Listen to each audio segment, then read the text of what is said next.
Hello viewers, welcome to our channel. இன்னைக்கு நம்ம சேனல்ல நம்ம என்ன பார்க்க போறோம் அப்படின்னா பாஸ்தா எப்படி செய்யலாம்னு பார்க்க போறோம். ஸோ பாஸ்தா பண்றதுக்கு முதல்ல நம்ம பாஸ்தா எடுத்துக்கிறோம். இது ஒரு பவுல் நிறைய நான் பாஸ்தா எடுத்துக்கிறேன். ட்விஸ்டட் பாஸ்தா எடுத்துக்கிறேன். உங்களுக்கு எந்த பாஸ்தா வேணுமோ அந்த பாஸ்தா நீங்க எடுத்துக்கோங்க.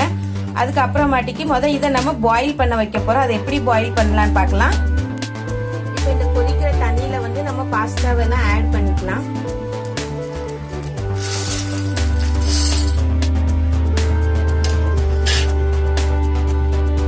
இதை நல்லா மிக்ஸ் பண்ணி விட்டுக்கோங்க.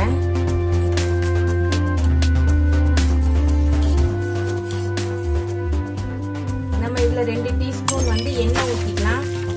குக்கிங் ஆயில் தான் ஊற்றுறோம். எந்த குக்கிங் ஆயில் வேணா நீங்க ஊற்றிக்கோங்க.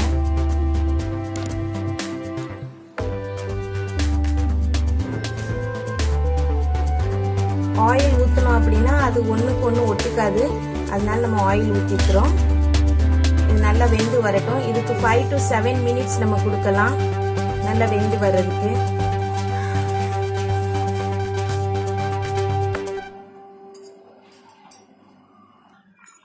இப்போ நம்ம பாஸ்தா வெந்துட்டா இல்லையான்னு பாத்துறோம். பாருங்க, இது நல்லா வெந்துதான் இருக்குது. நான் உங்களுக்கு கட் பண்ணி காட்டுறேன். பாருங்க, இது இப்படி கட் பண்ணும் போது நல்லா கட் ஆகணும். கட் ஆயிடுச்சுனாக்கி நல்லா வெந்திருக்கு. இங்க பாருங்க, நல்லா வெந்துடுச்சு. இது இனி இதை நம்ம ஃபில்டர் பண்ணி எடுத்துக்கலாம். நம்ம பாஸ்தாவை ஃபில்டர் பண்ணி எடுத்தாச்சு. இதை அப்படியே கொஞ்ச நேரம் நம்ம ஆற விடலாம். இது சூடா இருக்கு. நான் தண்ணி ஊத்தி கழுவல. இது அப்படியே நம்ம கொஞ்ச நேரம் ஃபேன் கீழே வச்சு நல்லா ஆற வைக்கலாம். பாஸ்தா ஆறிட்டு இருக்கோம். நம்ம அதோட கிரேவியை ரெடி பண்ணிடலாம். நான் ஒரு பேன் வச்சிருக்கேன். இந்த பேன்ல நம்ம கொஞ்சம் குக்கிங் ஆயில் மிக்ஸ் பண்ணிக்கலாம். குக்கிங் ஆயில் ஊத்திக்கலாம். உங்களுக்கு அமுல் பட்டர் வேணாலும் அமுல் பட்டரும் போட்டுக்கலாம். நான் இதுல கொஞ்சம் குக்கிங் ஆயில் போட்டிருக்கேன். குக்கிங் ஆயில் நம்ம கொஞ்சம் ஊத்திக்கலாம்.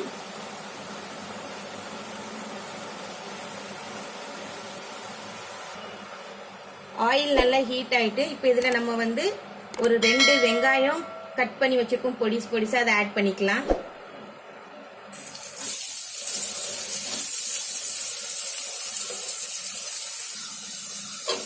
வெங்காயத்தை நல்லா கிண்டி விட்டுக்கோங்க. வெங்காயம் கருக கூடாது.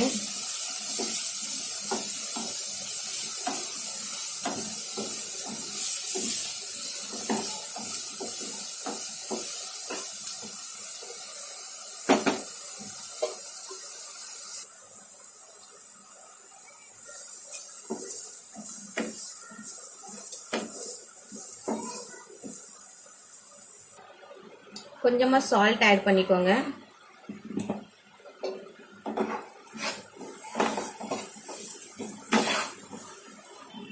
வெங்காயம் நல்லா வதங்கிடுச்சு. இப்ப இதுல நம்ம தக்காளி ஆட் பண்ணிக்கலாம்.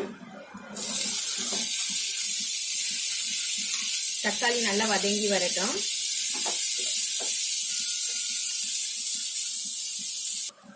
இப்ப இதுல ஒரு 1/2 டீஸ்பூன் இஞ்சி பூண்டு பேஸ்ட் போட்டுக்கலாம். இந்த இஞ்சி பூண்டு பேஸ்ட்டை நல்லா வதக்கி விட்டுக்கோங்க. இந்த வாசனை போகும் தட்டியும்.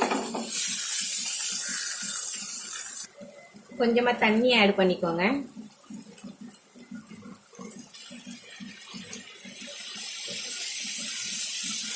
நல்லா மிக்ஸ் பண்ணி வச்சுக்கோங்க.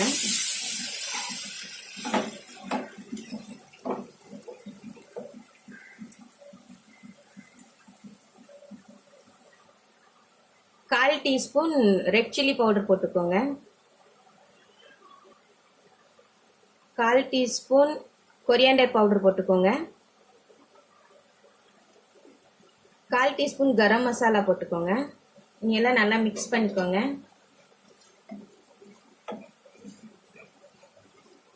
இந்த வாசனை எல்லாம் போகும் தட்டி நல்லா மிக்ஸ் பண்ணிக்கலாம். கொஞ்சமா தண்ணி ஆட் பண்ணிக்கோங்க.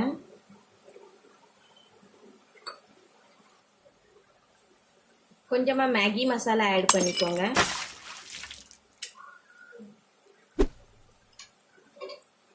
நல்லா மிக்ஸ் பண்ணிட்டுக்கோங்க. இதுக்கு வாசனையும் நல்லா போட்டு மேகி மசாலா அது. இப்ப நல்லா நம்ம ஆற வச்சிருந்த பாஸ்தாவை இதுல ஆட் பண்ணிக்கலாம்.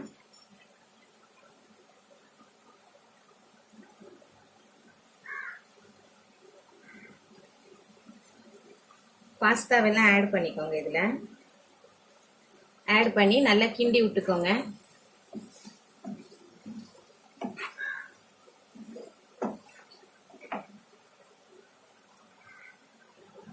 நல்லா மிக்ஸ் பண்ணி விடுங்க.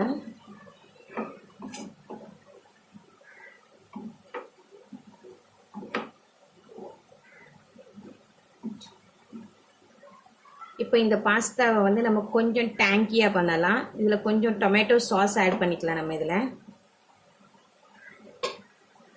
இப்போ நம்ம இதில் டொமேட்டோ சாஸ் ஆட் பண்ணுறோம்.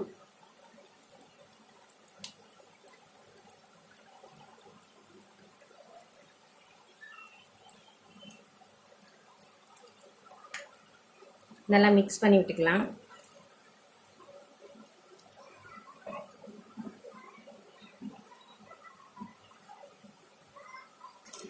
லாஸ்ட்டில் நம்ம இப்போ இதில் கொஞ்சமாக கொத்தமல்லி இலை ஆட் பண்ணிக்கலாம். ஆட் பண்ணி இதை நல்லா மிக்ஸ் பண்ணிக்கலாம்.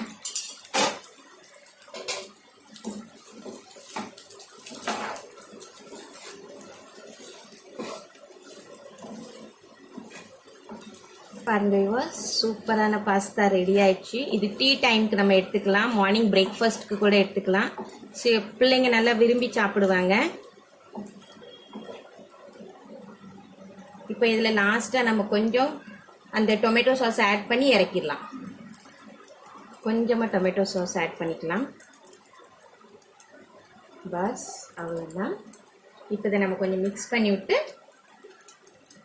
கேஸ் ஆஃப் பண்ணிடலாம்.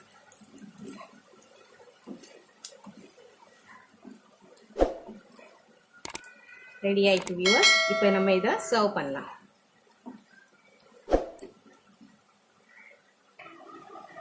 பாருங்க வியூவர்ஸ், சூப்பரான பாஸ்தா ரெடி ஆயிடுச்சு. உங்களுக்கு இந்த வீடியோ பிடிச்சிருந்தா எங்கள் வீடியோவை லைக் பண்ணுங்கள், ஷேர் பண்ணுங்கள், சப்ஸ்கிரைப் பண்ணுங்கள், கமெண்ட் பண்ண மறக்காதீங்க. Thank you viewers.